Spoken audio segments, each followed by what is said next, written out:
just kind of the last two to us. Yeah. Well, it's very obvious. We're not going to win a championship winning the game. So naturally, very easy for everyone to approach it that way. But, just not in anybody's DNA to look at it that way. As long as they're keeping score, you're playing another opponent, we're going to compete to win. If they weren't keeping score, then maybe you approach it that way. But that's not going to be our approach. We're not going to go down, try to save bodies. We're going to go down and try to compete against a really, really good team. Basically, one possession game, Louisiana Tech last night with 15 seconds to go. North Texas got a break against them going down there, and Day didn't play. They went down that pod system, so Day's been back since, and they went to Charlotte and won by 14 or 16, whatever it was, at Charlotte. So that tells you enough there how good they are. I mean, I think they can beat anybody, anywhere.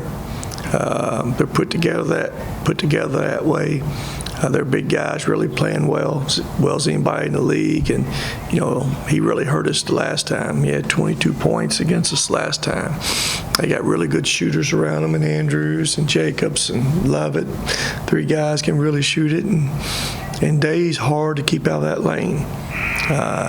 He's about as good as there is again.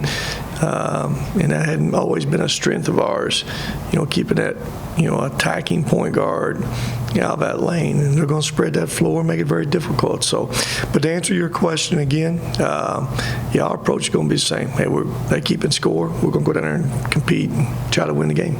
The last time that you were down there was you guys were pretty mentally drained at that point. Just felt like How about physically?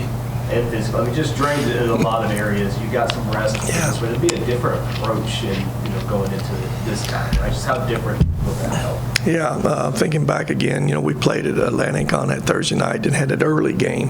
It was a 12 or 1 o'clock game, 1 o'clock start Eastern time, 12 o'clock Central time. And we were playing without Cam Justice too. He went out Florida Atlantic game, so we're short on bodies. And I just remember Tavion really being beat up. And then I remember getting in foul trouble too, the first half with Jarrett.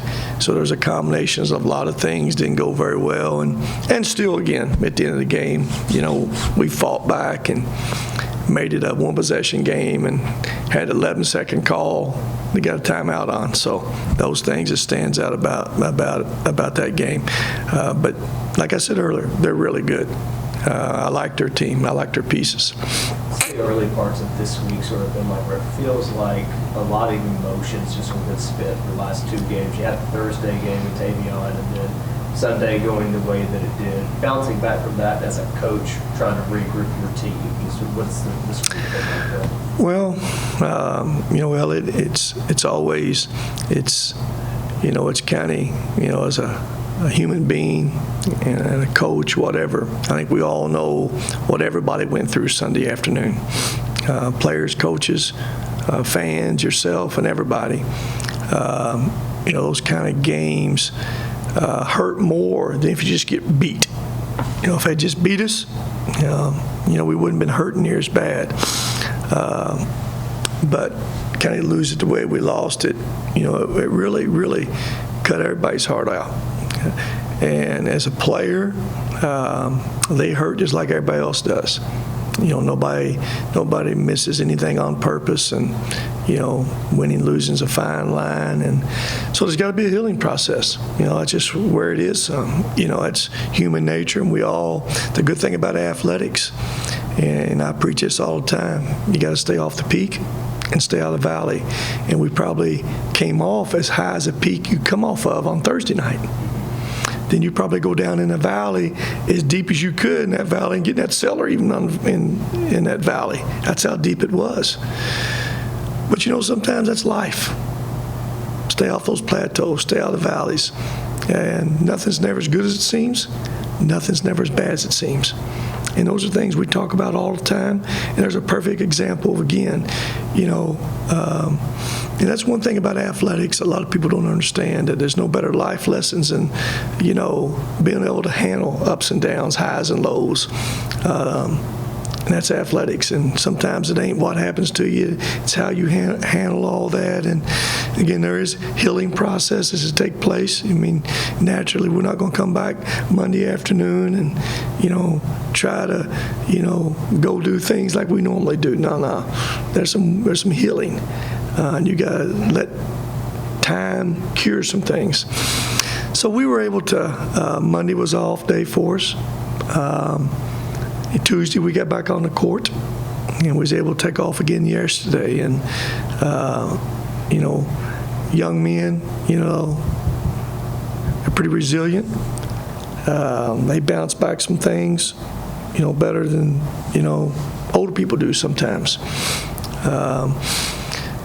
But I always look back and we say this to our guys, if somebody would have told us December, whatever it was, when we lose, whoever it was, and we have an opportunity the last game to be playing for a championship, and 5 seconds ago we would have all taken it, and we all would have taken it. So there's no negatives. It's look what you guys have done to put yourself in that position. Look at all the positive things. No one expects us to be right there. And again, we try to find ways to find that silver lining. Get back off that mat and get ready for the next one. It just happens that next one happens to be Florida International. It's a travel and it's a different kind of environment. But you're playing against a really good team. That's the difference in it. A really good basketball team.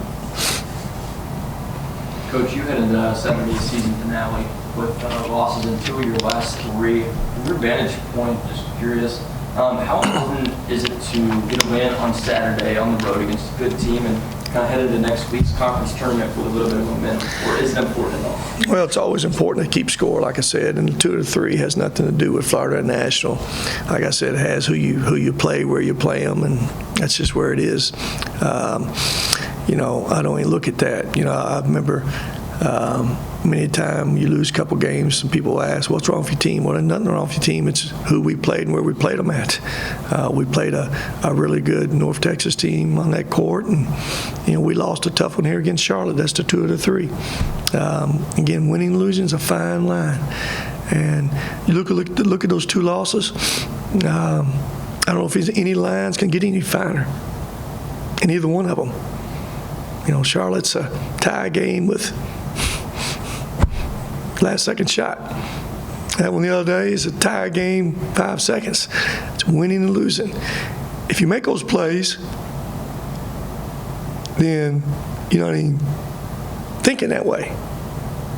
Because you don't make one play out 65 or 70 in a game. Don't change your thoughts on your team at all. If that makes any sense. I don't let one play put us on a plateau or put us in the valley. No. Those are all tough games, one-possession games, and we won one of those one-possession games, I guess, Thursday night. I guess he called one possession. We won a 3 or 4 possession game. So, but not for sure what your question was, but again, we're going to go to Florida International. We're going to compete, win or lose. It don't change any approach with this team going to, Frisco next week. Naturally, you would always love to win every game you play. But if your question was, is it changing the approach if you lose that one down there going, absolutely not. Because these guys very easily could have, like I say, 6 seconds or 6 seconds, 2 games, wouldn't be losing 2. So it don't change our approach and our guys' mentality at all, or my mentality. I got one more. Yeah. Coach Davion obviously wins Conference Player of the Week and also the Oscar Robertson National Player of the Week.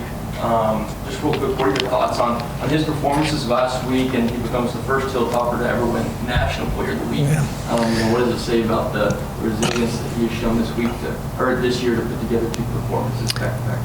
Well, those were two really good performances, and the one Thursday night was this kind of history book performance, and we wouldn't have been in either game without him. Sometimes things get magnified at the end of games.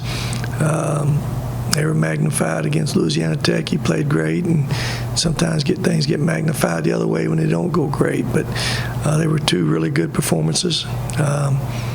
Proud for him. You like to always to, do things and come off of them with wins. But I can promise you there's nobody hurt more than he hurt from what he went through. But it's good that other people recognized, national people recognized the success he had and the success the team had for what he did. So it's quite an honor for him.